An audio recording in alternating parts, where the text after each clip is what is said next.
So the first question is, who's a good candidate for a heart failure pacemaker or the combination heart failure pacemaker that you described, pacemaker defibrillator? What if your blood pressure is very high, like say over 160, and you've had bypass years ago? So just like medical therapy, device therapy has to be individualized. And so these devices only work in a subset of patients who have heart failure. And more specifically, defibrillators are generally recommended with patients who have a low EF of less than 30%, generally speaking. And in terms of these pacemaker defibrillators, or just the pacemakers, the specialized pacemakers, they're recommended in patients who have a low ejection fraction of less than 30%, but they also have to have evidence of that dyssynchrony that I showed you on the video, so the lack of synergy between the different parts of the heart muscle. And usually we check that on the ECG. So it has to be ECG changes as well as a low ejection fraction. Now with respect to blood pressure is important to control in any kind of patient population, whether it's patients with heart disease, coronary artery disease, or whether it's patients with heart failure, or whether it's anybody who has high blood pressure, regardless of the medical condition. And so if it's a blood pressure of 160 systolic, which is the top number, 160 over whatever else it may be, 160 is a high number, regardless of what patient population you're in. And so generally we want that number to be under 140. And in the heart failure patients, a lot of our patients walk around with blood pressures of 80 or 90 systolic. That's the top number.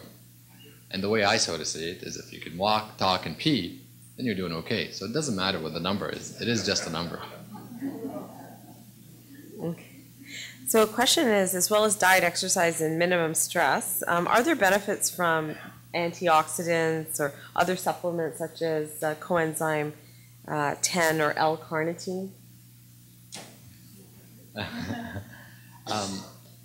Not for heart failure per se, but coenzyme Q has, I think there's some evidence, not great, but some evidence that it helps patients who have coronary artery disease, so patients who have blockages in their arteries, but not necessarily for just plain old heart failure. And same with L-carnitine, it hasn't been shown to improve patient outcomes in patients with heart failure. As well, just as well if you're taking statin medications for blockages potentially in your arteries, the coenzyme Q10 can sometimes help with some of the muscle cramps that you can get from the statin category of drugs. So I think a few people had questions around the daily intake of salt. If you could review the allowable amount as well as the labeling. If you could just review that briefly again. Okay, so used to be not that long ago we were recommending that people have an intake of 2,300 milligrams, and we've now lowered that to 2,000 milligrams of sodium if you have heart failure. And as I said, the newer hypertension guidelines I think recommend as low as 1,500 milligrams of salt. And if you do some monitoring over a few days, just keep track for a few days just on your own, you'll realize that it can be quite difficult to get into that range. As I said, most Canadians are probably up around 3,000 milligrams or 3 grams of sodium. And if you were to measure salt out in a teaspoon, it actually, 1 teaspoon is 2,300 milligrams of salt. And you probably couldn't imagine sprinkling a whole teaspoon of salt on your food throughout the day. But it's definitely hidden in all the packaged and processed sources. And as far as reading the labels, as I said, just go back and check the portion. That's going to be your first step, because you may only be having half of a portion or double or triple the portion in some cases. And remember, a portion is there, it's a recommended portion, so that's really what you're meant to eat. And then just go down to check the sodium content and just add up those milligrams on all the different packaged foods that you're having throughout the day. And just to clarify, so sometimes we tell patients 2 grams. So for those of you who don't know, 2 grams is 2,000 milligrams, or 1.5 grams is 1,500 milligrams. And the thing that I find confusing, even I look at packages and I find them confusing, because if you buy a bag of chips and you read the back, it says, I don't know how many milligrams of sodium it has, but that milligrams of sodium is per portion, and that portion, sometimes they trick you, sort of. I find it's a bit tricky because it's maybe 5 pieces of chips, as opposed to the whole bag. So you got to be very, very careful about what the portion size is in comparison to how much is in that bag or box or bottle even of Coke, let's say. So along with the salt, somebody was wondering if sea salt is a good seasoning for heart failure. It's still salt, okay? Yes. There's no getting around it. Can't get away from it. Okay. So somebody had a pacemaker placed and wanted to know if emotional issues after receiving a pacemaker, are they normal to have? Yes, definitely. And, it's not easy.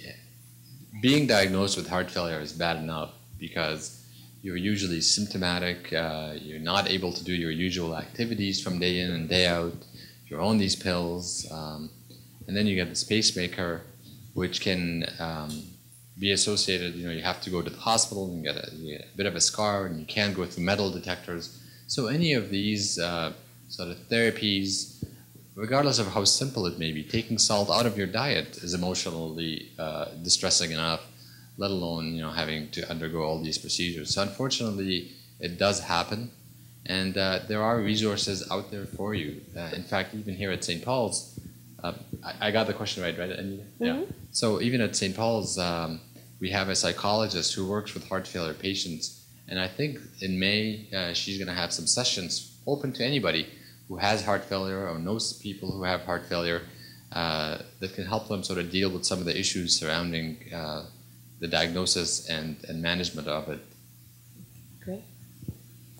So there's a couple of questions around the ibuprofen and Advil. They would like to have the explanation again as to why we shouldn't take it during heart failure. And also, is there other alternatives if you're having aches and pains that you could use rather than ibuprofen or Advil? So we have a heart function clinic, a heart failure clinic up on the 5th floor, and we see patients on a routine basis. And one of the evil drugs that we consider is these NSAID type of medications. So that's non-steroidal anti-inflammatory medications. And they include Advil, Motrin, Indocid, did I say ibuprofen? Ibuprofen, as well as naproxen, which are widely used for a variety of medical conditions, including arthritis and gout.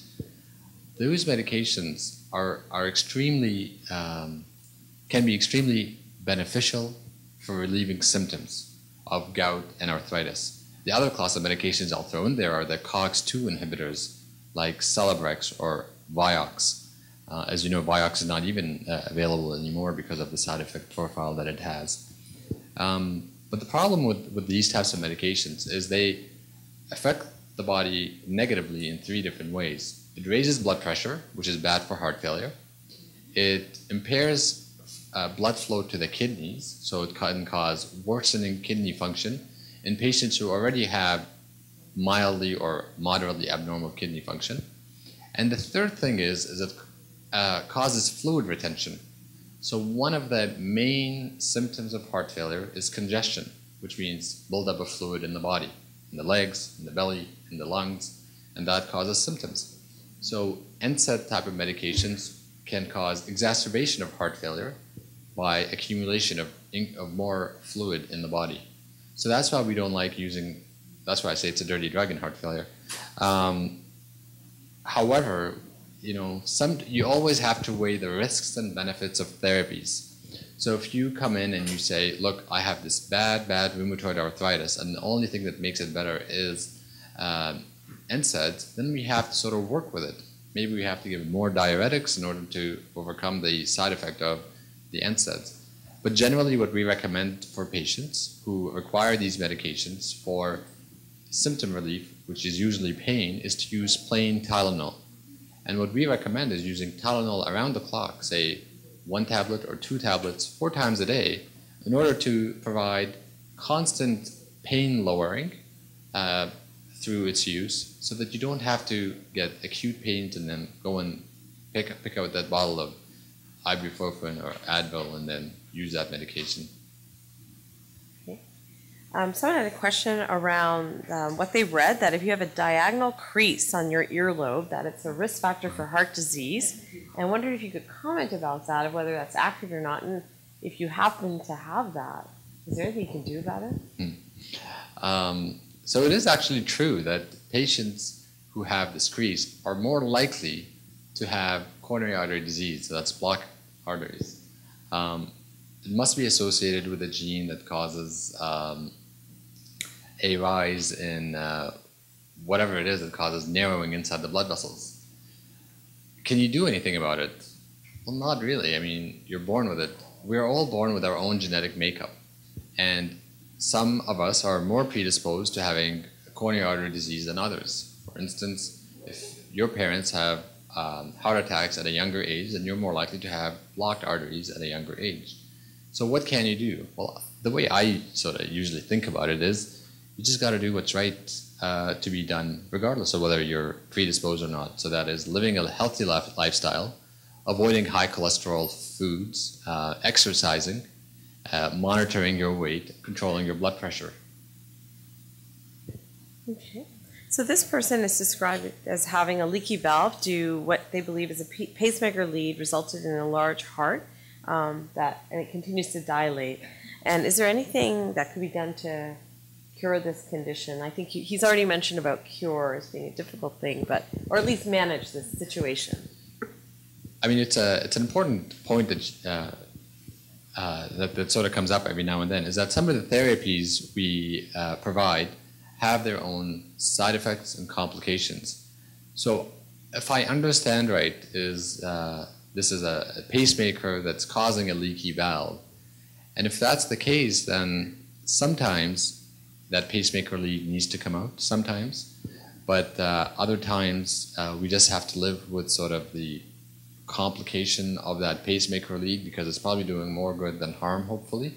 So this is a very difficult situation, and I think it has to be individualized. So I can't give a straight answer for every sort of case that is like this, but it's something that would need to be discussed with your cardiologist. Okay.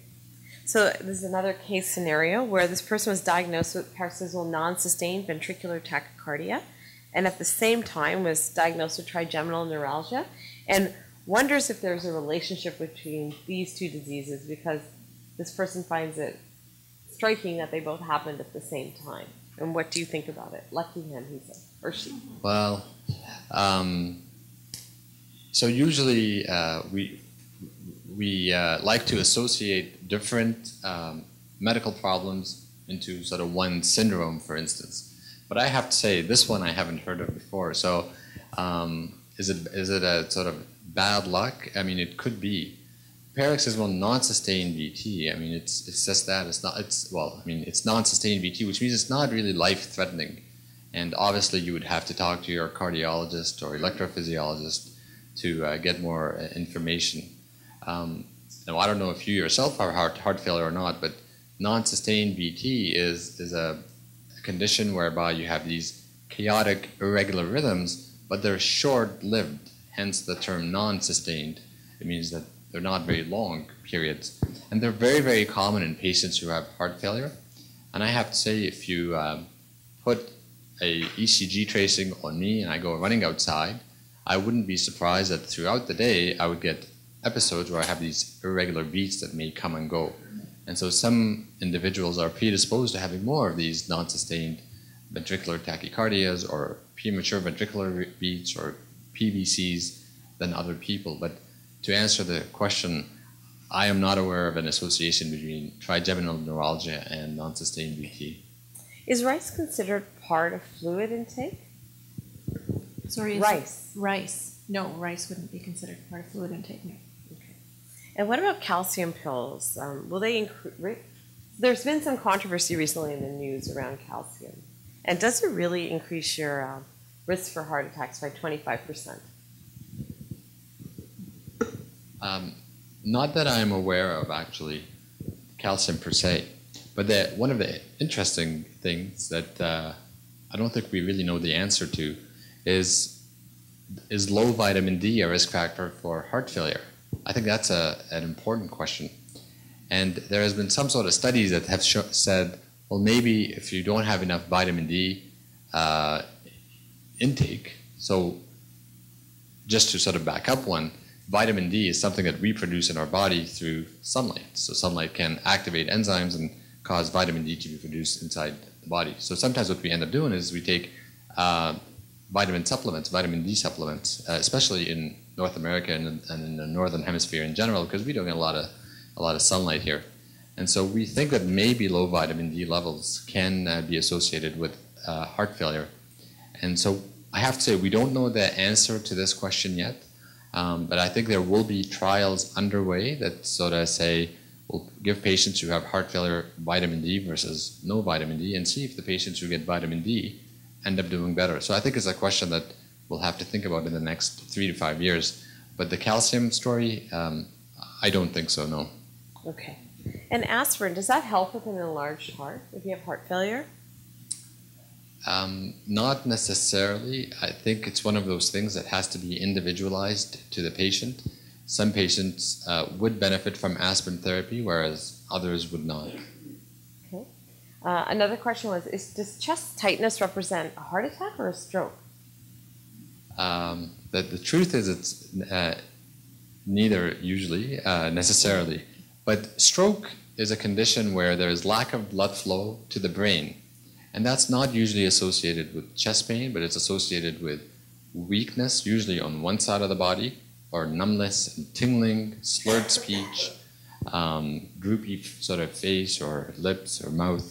But chest pain is associated with blocked arteries. Not necessarily heart attacks, but if somebody has a heart attack, usually they get chest pain, but something called angina, or chest pain that is due to blocked arteries, is usually related to the heart.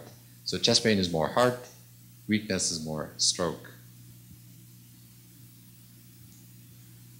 Did they do such a good job? We've run out of questions. Are there any other questions? How long do titanium heart valves last? So how long do titanium heart valves last? So mechanical heart valves, generally they last 15 years or more. But there are instances where they last 1 or 2 years, unfortunately, but we've seen instances where they're lasting over 25 years as well. So on average, it's about 15 years. Yes. How long do pacemakers last? So I'm just going to repeat it for the podcast. How long do pacemakers last? That's an excellent question. So a pacemaker, at the end of the day, it is a battery that provides electrical signals to the heart to contract, which means to beat. So as you can imagine, the answer is going to be, well, it depends. Because it depends on how often the pacemaker is being used. So some individuals have the pacemaker just as a backup in case their heart slows down. Well, in those scenarios, when it's not used routinely, the battery is not being used, so it can last for 9 or 10 years even. But if somebody is dependent on the pacemakers, that means if the pacemaker is providing all the electrical activity in order for the heart to contract with every single beat, then it can last 2 or 3 or 4 years. So it depends. But generally, it's in the 2 to 3 range at least, if not more.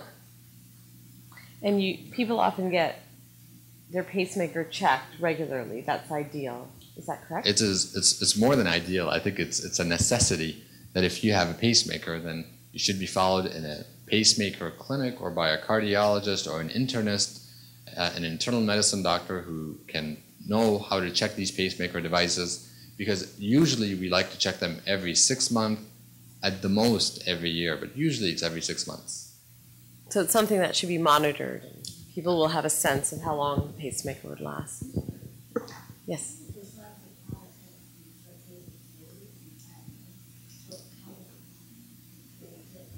So the question is, some of the signs that people are told about a heart attack is referred pain to the shoulder, the back, maybe up to the jaw. And she's just wondering about how does that happen? Why do people get that? Yeah, that's a great question. So heart attacks can present differently. And I have to say, women present differently than men with heart attacks. So men generally present with this crushing chest discomfort, you've seen the picture where somebody's just like having tightness and they can't talk and they're short of breath and sweaty. But sometimes people just present with abdominal discomfort. But this sort of left arm pain, jaw pain, and back pain, it's a very interesting phenomena that gets us more worried when somebody presents with chest pain or abdominal pain. And the reason why we think this happens is when the heart muscle lacks oxygen, the muscle starts to cramp. So just like when you start running, you run hard, you get cramps in your legs. That's because there is buildup of lactate and other sort of these toxic or proteins and enzymes that are unhealthy. And so sometimes they build up in the area around the heart, and there are nerves that supply the heart that sort of share nerves that go to the arms. So it's the same nerves that go to the arms that go to the legs. And so the brain can't think of where this is coming from.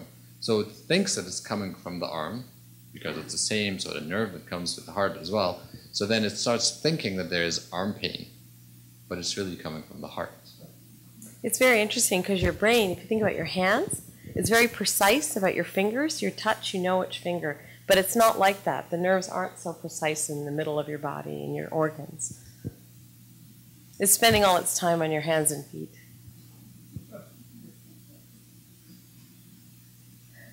So if there are no other questions, they'll be around for, oh, there's one more, okay. So the comment is this person has a lot of these symptoms, actually all of them, but on top of it, with position change, when she gets up quickly, she experiences lightheadedness, feels dizzy, and actually has to hold on to something because she feels like she's going to pass out. And what could be causing those kinds of symptoms? So, as we sort of tried to allude in medicine, you try to take the history and, so obviously I can't give you any specific answer as to why you experience all of these symptoms together, but generally having all the symptoms may not necessarily mean that it's more severe. I think the severity we sort of measure by, as I mentioned earlier, how far you can walk, what sort of activities you can do, and what have you. And then we have to do other investigations to look at the heart with the ultrasound and the ECG and what have you. But in terms of your other symptom that you described, which is you sometimes get lightheaded or woozy or blacking out, that's not an uncommon symptom in patients with heart failure or without even heart failure. So if somebody is dehydrated, for instance, and then you stand up too quickly, or you get out of bed too quickly, or if you're on medications that lower the blood pressure, as somebody mentioned from this side of the room, then the body can't compensate to standing up. So as you stand up, all the blood, because of gravity, starts pooling down to the legs. And so the heart may not be able to compensate by increasing the heart rate or increasing how much it beats. And so therefore you will get low blood pressure for a transient period of time, and you will get dizzy and lightheaded. So there are other sort of medical problems that can cause this as well, but definitely medications can do it. Dehydration is a very common one. So if you're out in the heat, for instance, and you're doing that kind of activity. And I guess if you're prone to that, sometimes people will say is position changes need to happen slowly. Like not that we can always control when we're suddenly getting up, because sometimes you have to do that out of necessity, but taking our time, especially if you know that you have a propensity for that. So I'd like to thank our speakers for a very thoughtful and organized talk today. They're fantastic.